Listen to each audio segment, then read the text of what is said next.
नमस्कार नमस्कार।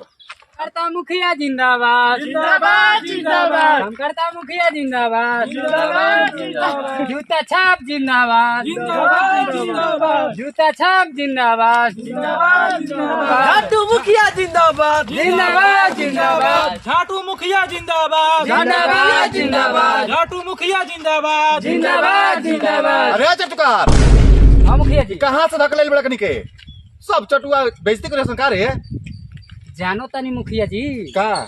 इलेक्शन के टाइम बनू ये घरी गाँव मांगे सन तो मजबूरी में देवे के पड़े। क्या कहत रे? बाद में तो हमनी के जीत जाम जानू तो हमनी को कोनिए के गान मारल। अरे कैमरामैन, अरे बंद कर बेइज्जती कराई।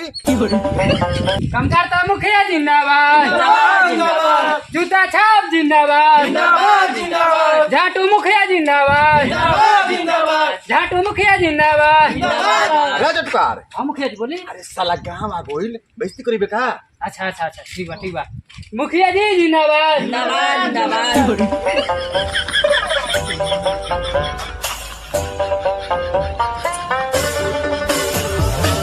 चल चल हो तुम घर में देखता कोई बा जो तो देख क्या दो देख क्या हाथ ऊपर जोड़ जाओ। चाची ए मन रखनी चाची ए मन रखनी चाची का जी कम करता मुखिया जी आइल बनी। कौन नतिया के बेटा कम करता मुखिया जी? नतियों के बेटा लोग जीत के नतियों के 14 लोग जीत के जाके मेहरू के पौल में ढुक जाता वहाँ नतियों के बेटा लोग कम करता मुखिया बनता वहाँ हमार कहता ना बढ़िया दुआर पर रहे गली बढ़िया नतिया के बेटा नल जल में हमारे सब भा दिल सब दुआर उआर नतियों के 14 लोग को चप्पले से मारम समझिए बात हमार। भेंट करी चाची से। प्रणाम प्रणाम देवता। देखी एक बार हमारा के मौका दे के देखी जौन काम 9 महीना में ना होला वो हम 1 महीना में रुका दे।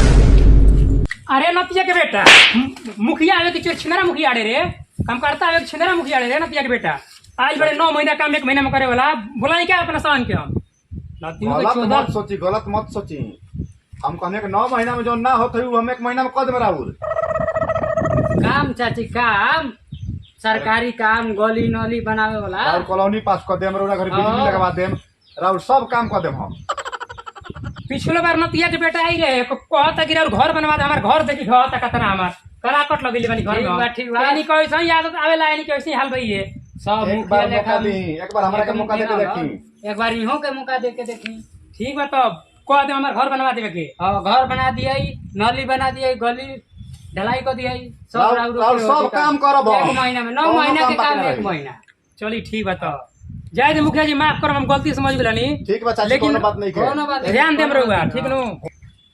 देखी चाची आ चुनाव चिन्ह नत भुलाई चुनाव चिन्ह जूता छाप में वोट लगाई। जूता अच्छा भराऊ हाँ, चुनाव चिन्ह जूता तो छाप। सुन लियो के बात ध्यान से हमार अगर हमार काम ना करम तो जूता ने भी चप्पले से मरला नु जूता निकाल के हमारा ठाए हम ठाए सब काम करब। चली ठीक बा जूता छाप बुलाए ठीक बा जूता छाप बनू चलो तो। 4 नंबर चल, चल, चल।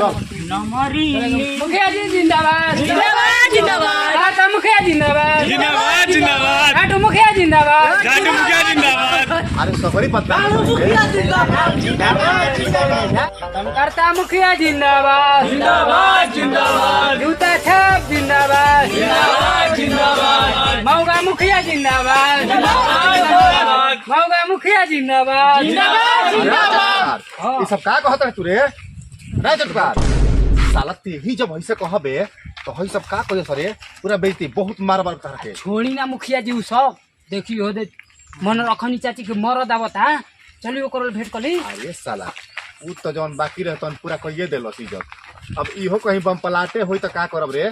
ना ओकरा ले प्यार से बात करम कहम नु जवन मंगबा तवन मिली जवन मांगी तवन दे देम रउआ प्यार से बतिया चल का पोट तो पोट बतिया हाँ, आई बतिया। ए सिलेंडर चाचा देखी काम करता मुखिया आइल बनी भेंट कर ले। प्रणाम। लाड़ के कम करता मुखिया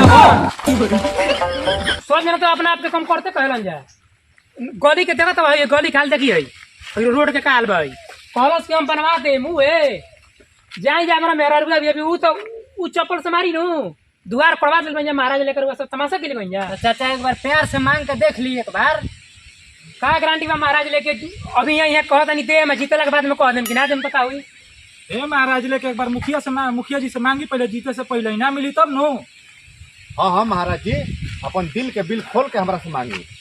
का रहो मांगे के बा? पक्का देम नु एकदम देव। तुम एक बार बिल दी ना। रे चटकार, हाँ मुखिया जी। क्या कहत रे? मुखिया जी रउआ गलत न समझी, एकरा पर बहुत बिजली के बिल आइल बनू, अच्छा बहुत कर्जा में डूबल बा, यही लोग ओकर घर वैसन बा। अच्छा।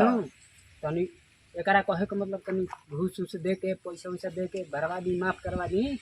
हाँ ई बिजली के बिल कहता? हाँ हाँ, बिजली का बिल कहता। मिल जाई, मिल जाई।